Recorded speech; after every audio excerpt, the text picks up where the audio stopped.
31 ડિસેમ્બરને લઈને અરવલ્લી જિલ્લા પોલીસ સતર્ક બની છે। તકેદારીના ભાગરૂપે અરવલ્લી જિલ્લા પોલીસ દ્વારા અલગ અલગ જગ્યાએ વાહન ચેકિંગ તેમજ બ્રેથ એનાલાઇઝર દ્વારા તપાસ કરવામાં આવી રહી છે।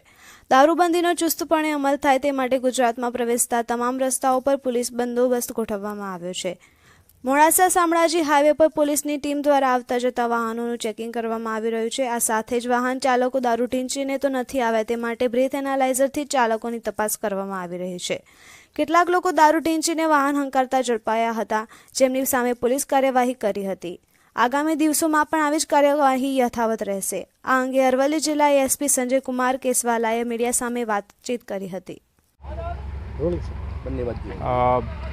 આપ સૌને ખ્યાલ છે કે કાલે 31 હોવાથી માનનીય રેન્જ સાહેબ અને માનનીય એસપી સાહેબની સૂચનાથી આજે મોડાસા ટાઉન વિસ્તારમાં અલગ અલગ 5 પોઈન્ટ જેમ કે હેડક્વાર્ટર છે, હજીરા સર્કલ છે, પેલેટ સર્કલ છે, સહયોગ સર્કલ છે અને રાણા સૈયદ, આ 5 પોઈન્ટ ઉપર 5 અધિકારી અને 30 માણસો સાથે સતત વાહનનું ચેકિંગ ચાલુ છે, જેમાં કોઈ પણ ગેરકાયદેસર વસ્તુ છે એ એન્ટર શહેરમાં ના કરે તેની પૂરી તકેદારી રાખવામાં આવે છે।